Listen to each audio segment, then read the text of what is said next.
Muito bem, sejam bem-vindos, bem-vinda. Vamos continuar nossa conversa aqui sobre a mensagem do Papa Francisco para o Dia Mundial dos Pobres. Foi nesse dia 13 de novembro de 2022. Estamos dando sequência a essa reflexão a partir desta mensagem. Então, estamos lendo pouco a pouco e fazendo as nossas considerações. Este é o segundo vídeo. Se você quer acompanhar desde o início até a gente terminar, volte lá no vídeo anterior, está no meu canal, tem a mesma capa, então é fácil de encontrar lá você acessando. Também vou deixar aqui no link da descrição o link. Muito bem, caminhemos. Esse barulho é normal, tá, gente? Aqui estamos praticamente no centro de Goiânia, sempre tem um barulho de carro por aqui. Bom, continuando, o Papa vai dizer como se o tempo tivesse parado naquele momento, também nós, cada domingo, durante a celebração da Santa Missa, cumprimos o mesmo gesto, colocando em comum as nossas ofertas para que a comunidade possa promover as necessidades dos mais pobres. É preciso resgatar esse sentido, né, do ofertório na celebração eucarística, pois se tornou no decorrer do tempo, simplesmente tanto o sentido das oferendas, né, que a própria comunidade se oferece a si mesma para se tornar corpo de Cristo. Isso se perdeu muito também, o sentido litúrgico espiritual, e também esse desdobramento desse sentido litúrgico que vai se dar na vida concreta, que é um doar-se da comunidade que está se tornando pão, né? Também pão para o mundo. E aí para quê? Para alimentar, seja materialmente, seja espiritualmente, né? Neste caminho que se perdeu muito, é preciso retomar isso. E o Papa traz isso. É um sinal que os cristãos sempre cumpriram com alegria o sentido de responsabilidade, para que a nenhum irmão e irmã faltasse o necessário. Já o testemunhava no século II São Justino, que ao descrever o imperador Antônio Pio a celebração dominical dos cristãos, escrevia. É interessante retomar aqui a patrística. Nossa, hoje se faz essencial retomar esses textos, né? Porque muita gente confunde, achando que este olhar para o pobre só se deu na modernidade, que a igreja sempre preocupava com as coisas lá do céu, né? Como se fosse o céu em algum lugar, né? Distante de nós. E nós retomando aí, junto com o Papa, os textos da patrística, a gente vai perceber que não é nada disso, né? Não se separa a vida espiritual, reflexão teológica, da prática da caridade. Na medida que se reflete e se reza, mais prática se tem. No dia do sol, como é o chamado, reúne-se no mesmo lugar os habitantes, quer das cidades, quer dos campos, e leem-se, na medida em que o tempo permite, ora os comentários dos apóstolos, ora os escritos dos profetas. Seguidamente, a cada um dos presentes se distribui e faz participante dos dons sobre os quais foi pronunciada a ação de graças, e dos mesmos se envia aos ausentes por meio dos diáconos. Os que possuem bens em abundância dão livremente o que lhes parece bem, e o que se recolhe põe-se à disposição daquele que preside. Este socorre os órfãos e viúvas e os que, por motivo de doença ou qualquer outra razão, se encontram em necessidade, assim como os encarcerados e hóspedes que chegam de viagem. Numa palavra, ele toma sobre si o encargo de todos os necessitados. Vejam bem aqui, né? A gente pode refletir assim, será que nas nossas comunidades paroquiais a gente conhece as pessoas que pertencem a essa comunidade? Aqui estou falando de dentro primeiro, né, para a gente ampliar essa reflexão. Será que dentro das nossas próprias comunidades tem pessoas que sofrem necessidades e a gente não percebe? Porque isso, nas nossas grandes comunidades, isso pode acontecer. E se isso acontece, aí já é bem uma situação que precisa de muita reflexão e de conversão. E um passo a mais sobre todas as pessoas que sofrem, mesmo que não estejam participando das nossas comunidades, ou seja, o trabalho da igreja que se transborda também para o mundo, que também é um meio de evangelização.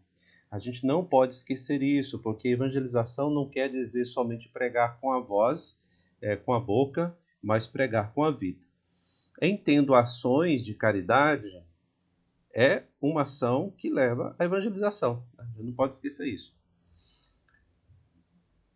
Voltando à comunidade de Corinto, sucedeu que depois do entusiasmo inicial começou a esmorecer o empenho, e a iniciativa proposta pelo apóstolo perdeu o impulso.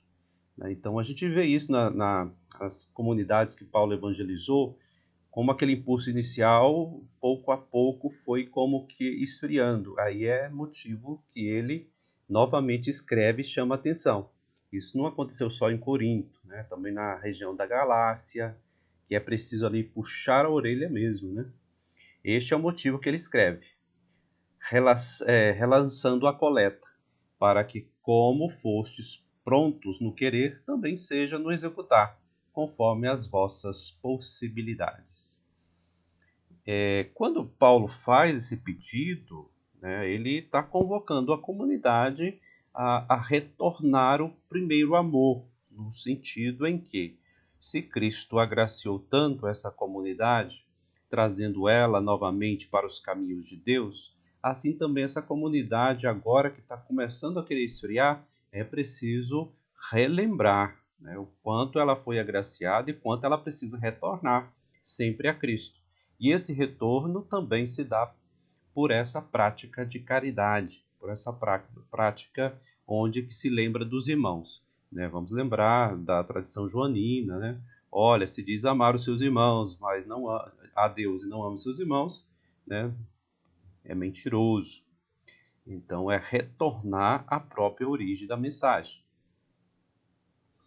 Neste momento, penso na disponibilidade que nos últimos anos moveu populações inteiras para abrir as portas a fim de acolher milhões de refugiados das guerras do Oriente Médio, na África Central e agora na Ucrânia.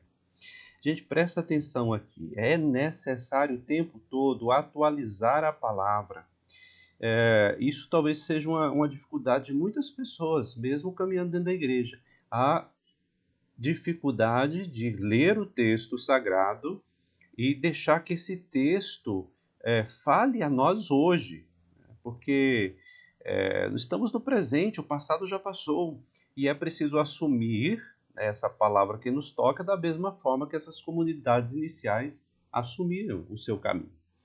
Então, lendo, relendo, rezando, participando da liturgia, isto é uma ação que nos leva justamente a abrir o coração para os necessitados de hoje.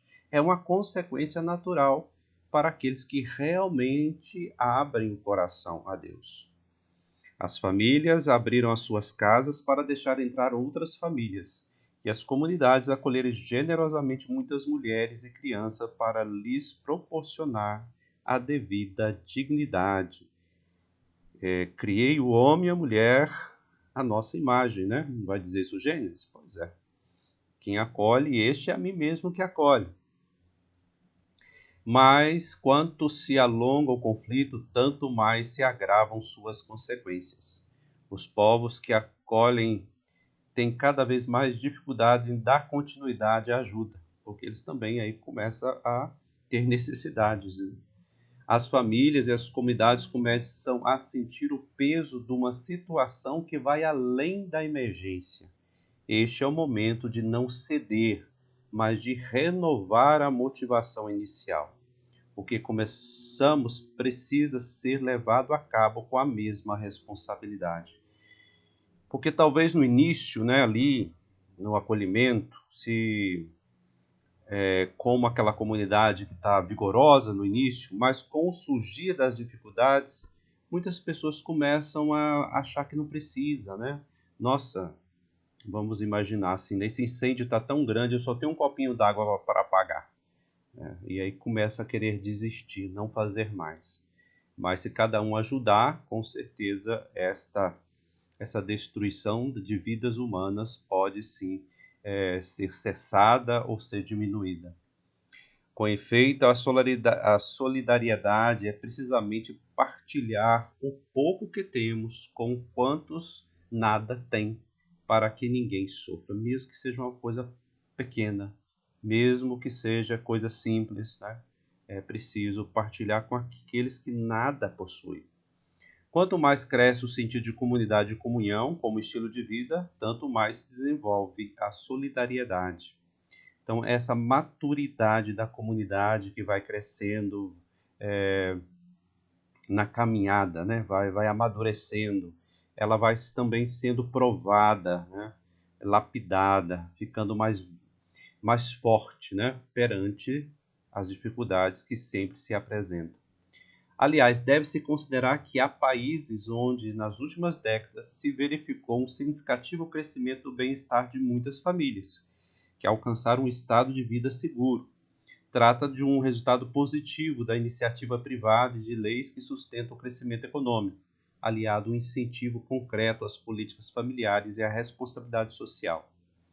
Possa esse patrimônio de segurança e estabilidade alcançado ser agora partilhado com quantos foram obrigados a deixar suas casas, seu país, para se salvarem e sobreviverem.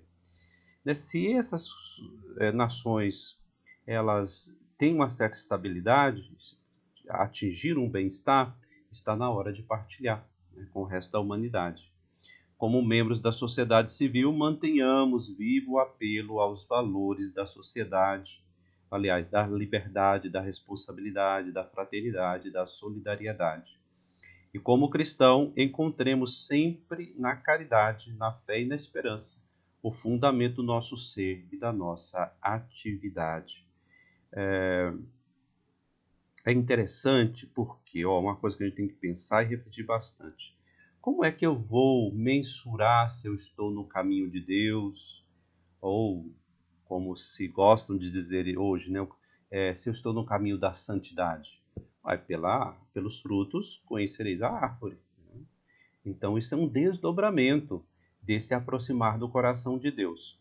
Se nós estamos realmente próximo ao coração de Deus, se nós estamos nesse caminhar para Ele, então isso já vai se desdobrando em práticas de caridade. Se a árvore está enraizada nesse rio, né? Nesse rio que dá fertilidade, que dá água para essa árvore, que ela cresce, né? Então só pode dar frutos bons. E esses frutos bons é justamente essa prática, essa vivência da compaixão, do interesse, da preocupação com o outro que sofre. Muito bem, mais um vídeo sobre esta mensagem do Papa Francisco para o Dia Mundial dos Pobres. Espero que tenha ajudado você na reflexão. Vou continuar a reflexão no próximo vídeo. Espero que você volte para que a gente possa crescer assim também em caridade, em maturidade espiritual e humana. Paz e bem e até mais. Tchau.